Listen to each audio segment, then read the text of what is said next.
Hello students, आप सभी का स्वागत है हमारे इस यूट्यूब चैनल में। आज हम लोग टीचिंग एप्टीट्यूड के 1000 क्वेश्चन सीरीज को आगे हल करेंगे। आज हमारा भाग नंबर 8 है, शिक्षण और सीखने की मनोवैज्ञानिक विधियाँ।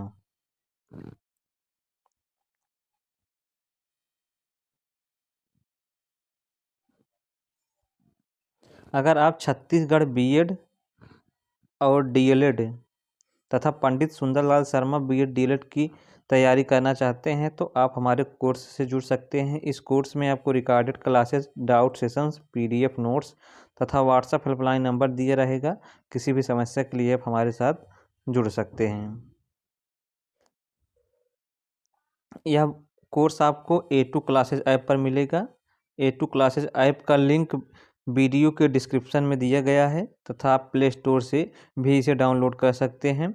इस बैच का प्राइस 999 रुपये है। अभी पहले 50 स्टूडेंट के लिए इस बैच का प्राइस मात्र 499 रुपये रखा गया है।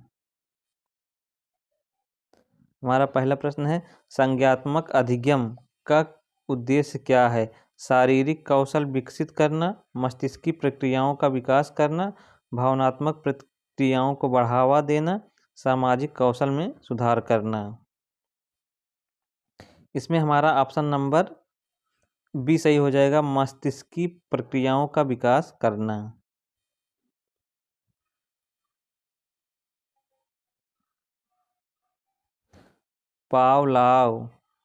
पावलाव के शास्त्रीय अनुबंधन के सिद्धांत का उपयोग किस प्रकार के शिक्षण में किया जाता है?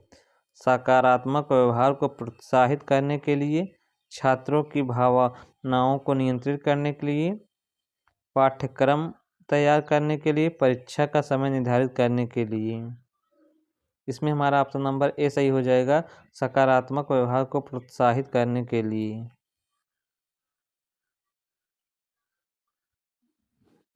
बिहेवियरिज्म सिद्धांत किस पर आधारित है? पर्यावरणीय उत्तेजनाओं और प्रतिक्रियाओं पर, छात्रों की कल्पना शक्ति पर, रचनात्मकता बढ़ाने पर, भावनात्मक विकास पर। इसमें हमारा ऑप्शन नंबर ए सही हो जाएगा, पर्यावरणीय उत्तेजनाओं और प्रतिक्रियाओं पर।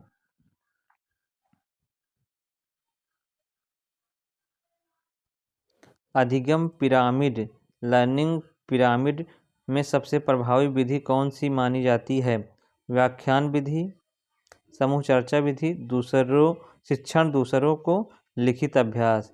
इसमें हमारा ऑप्शन नंबर सी सही हो जाएगा, शिक्षण दूसरे को। पिरामिड अधिगम में सबसे प्रभावी विधि है शिक्षण दूसरे को मानी जाती है। संज्ञानात्मक लोड सिद्धांत का मुख्य उद्देश्य क्या है? छात्रों की स्मरण शक्ति बढ़ाना, सीखने के दौरान मानसिक बोझ को कम करना, अधिक जानकारी प्रदान करना, शिक्षकों के कार्यभार को कम करना। इसमें हमारा ऑप्शन नंबर बी सही हो जाएगा, सीखने के दौरान मानसिक बोझ को कम करना।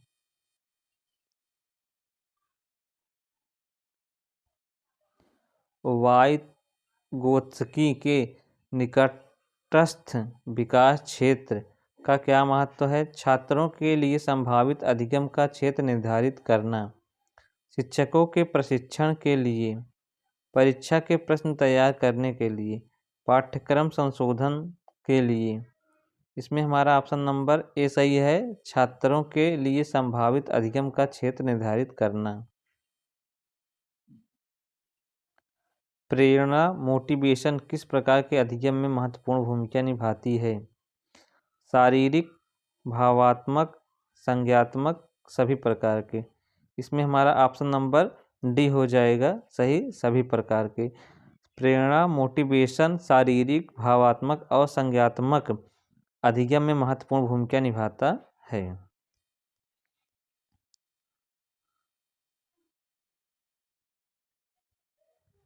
मास्ड प्रैक्टिस और डिस्ट्रीब्यूटेड प्रैक्टिस के बीच मुख्य अंतर क्या है? अभ्यास की अवधि, अभ्यास की गुणवत्ता, अभ्यास का उद्देश्य, अभ्यास का स्थान।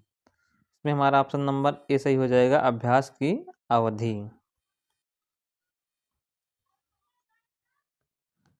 प्रेक्षण विधि ऑब्जर्वेशन मेथड का उपयोग किसके लिए किया जाता है?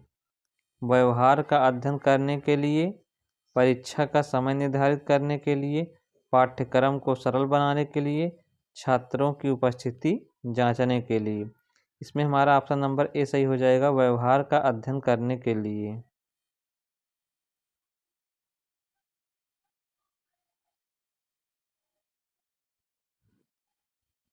गेस्टाल्ट सिद्धांत का मुख्य उद्देश्य क्या है? पूरे के रूप में अधिगम पर जोर देना, छोटे भागों में जानकारी तोड़ना, रटने की प्रवृत्ति बढ़ाना, भावनात्मक विकास करना। इसमें हमारा ऑप्शन नंबर ए सही हो जाएगा, पूरे के रूप में अधिगम पर जोर देना।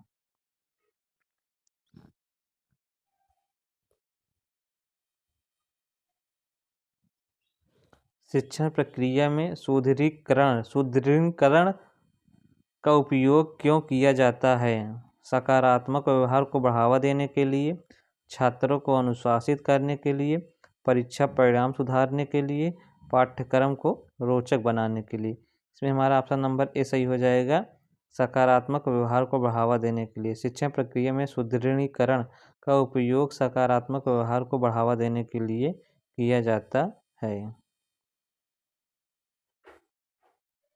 अधिगम की तैयारी का क्या अर्थ है? छात्रों का पाठ्यक्रम के लिए तैयार होना, छात्रों का मानसिक और भावनात्मक रूप से अधिगम के लिए तैयार होना, शिक्षकों का पाठ पढ़ाने के लिए तैयार होना, परीक्षा का समय निर्धारित करना। इसमें हमारा ऑप्शन नंबर बी सही हो जाएगा, छात्रों का मानसिक और भावनात्मक रूप से अधिगम के लिए तैयार होना। सक्रिय अधिगम का उद्देश्य क्या है? छात्रों को सीखने की प्रक्रिया में शामिल करना, शिक्षकों का कार्यभार कम करना, पाठ्यक्रम की अवधि बढ़ाना, परीक्षा को सरल बनाना।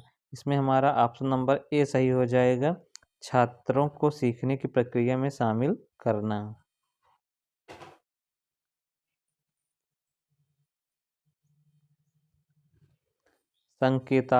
संकेतात्मक अधिगम का उपयोग कब किया जाता है? छात्रों को उत्तर खोजने में मदद करने के लिए, छात्रों की स्मरण शक्ति बढ़ाने के लिए, शिक्षकों को प्रशिक्षण देने के लिए, पाठ्यक्रम को संशोधित करने के लिए। इसमें हमारा ऑप्शन नंबर ए सही हो जाएगा, छात्रों को उत्तर खोजने में मदद करने के लिए।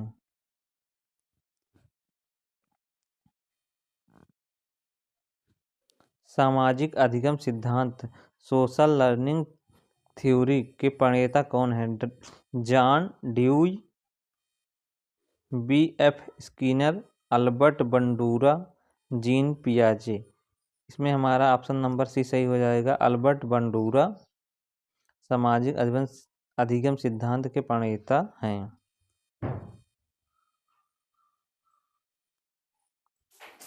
प्रत्यक्ष शिक्षण का मुख्य उद्देश्य क्या है? छात्रों को अधिक जानकारी देना, छात्रों को स्पष्ट और संरचित तरीके से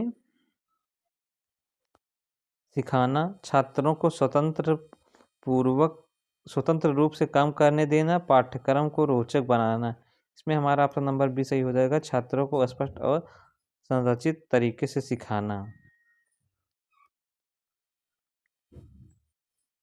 मूल्यांकन के लिए ब्लूम टैक्सोनॉमी में कौन सा स्तर सबसे उच्च है?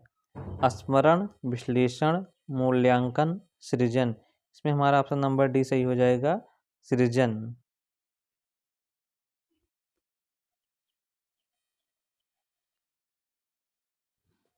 आवश्यकताओं का पदानुक्रम सिद्धांत किसने दिया?